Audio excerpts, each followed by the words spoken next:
Hey everyone, in this mini lecture the area of discussion is properties and equations of state, and we specifically talk about ideal gases and the ideal gas law.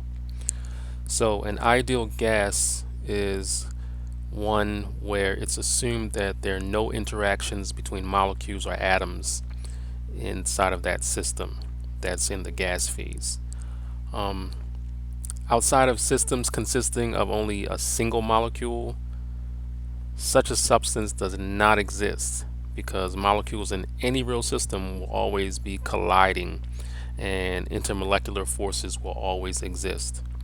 However, in engineering practice, substances that are in the gas phase and not near a transition are usually considered to be what we call ideal gases. So if you take a look down below at the figure, ideal versus real gases. On the left, a gas here is shown at a low molecular density, and this will behave like an ideal gas. And here, there are no interactions between molecules. Now, on the right, there's a gas with a high density, and this gas will have many interactions between molecules, and this results in a non-ideal gas behavior, which is a real gas. Let's take a look specifically at the ideal gas law itself. So the ideal gas law is used to relate pressure, volume, and temperature of an ideal gas. So there are many different forms of the ideal gas law that we could use, and it's based on whether we want to deal with mass or molar units and whether or not we want to deal with specific or total volumes. So we could have something like such: PV equals MRT, PV equals RT, PV equals NRT, and PV equals RT. Alright, so here our R is the universal ideal gas constant. So R is the universal ideal gas constant. And it's 8.314 kilojoules per kilomole K. R, the regular R, is the gas specific ideal gas constant. So this is the gas specific ideal gas constant, and this is equal to R over M, the universal gas constant, divided by M, where M is the molecular mass of the gas. M is the molecular mass of the gas. Then we had that V being the molar specific volume, so it's actually V divided by N. So usually in doing different problems, we'll probably use maybe the first two equations the most. Let's take a look at our first example. It states that a tank of compressed oxygen gas contains O2 at 20 degrees Celsius and 1000 kilopascals. The volume of the tank is 0.120 cubic meters. So using the ideal gas law, let's determine the mass of oxygen in the tank. So the first thing I like to do is write down what's given. So for us, we have given the volume being equal to 0.120 cubic meters. Then we have the pressure at 1000 kilopascals, and then we're told that the temperature is at 20 degrees Celsius. We convert that to 293 Kelvin. So what are we asked to do? we're asked to find the mass. So find M. Alright, let's take a look at our solution and how we come up with this. So we have PV equals MRT. We can rearrange this algebraically and solve for M. We can divide both sides and solve for M, and then we'll get M equals PV over RT. Alright, so now we'll just go ahead and plug in where we can. So our mass is equal to 1,000, and I'll use kilopascals times the 0.120 cubic meters, and that's all divided by the R value. So let's take a look at that. We're going to have to go to a table, and we're looking at a property table for ideal gases. So we're going to look for oxygen, which is right there, and it looks to be 0.2598 is our R value.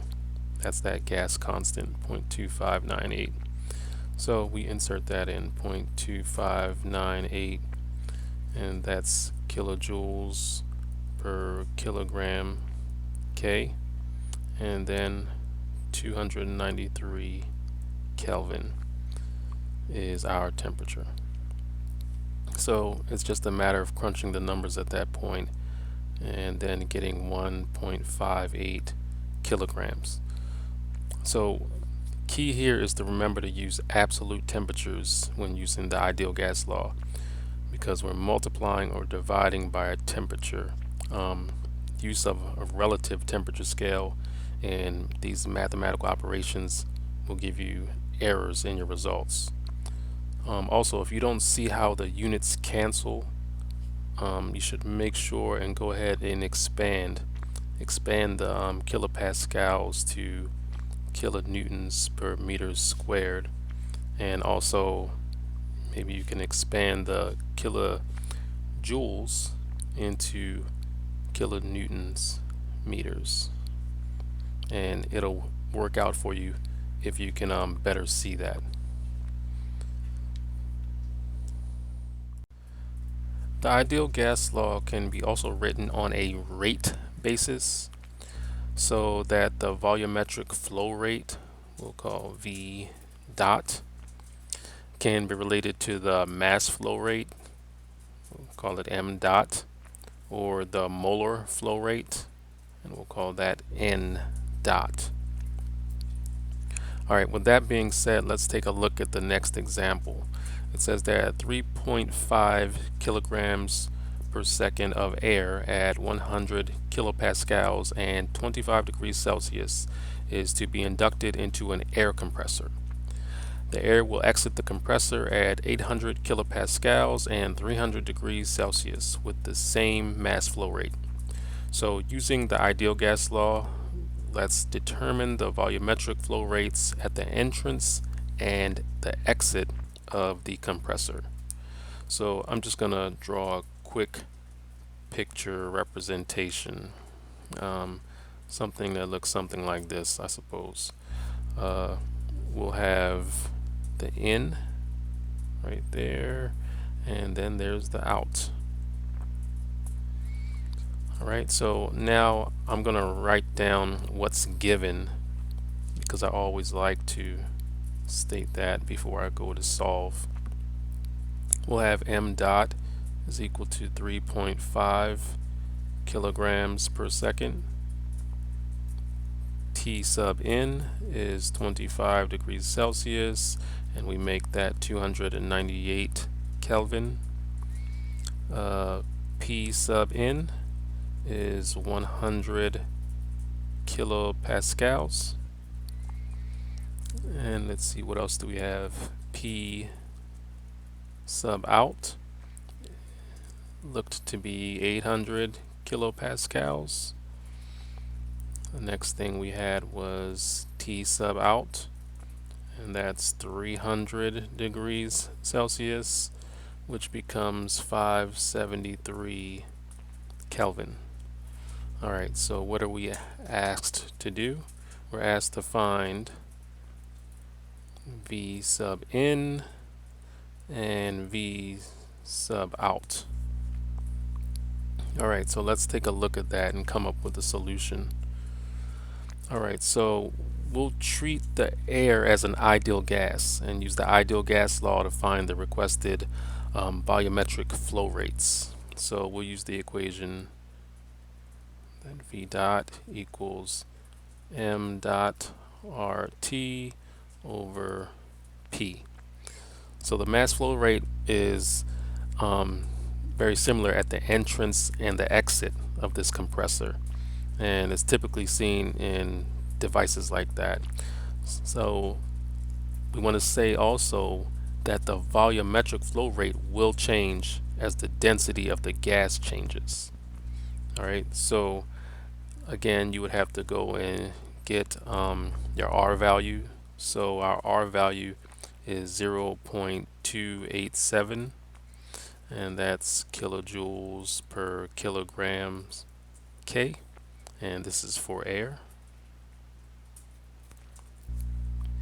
All right, so now we're just going to go ahead and substitute in. So we have V sub n, V dot sub n. So that's going to be for us that 3.5 kilograms per second,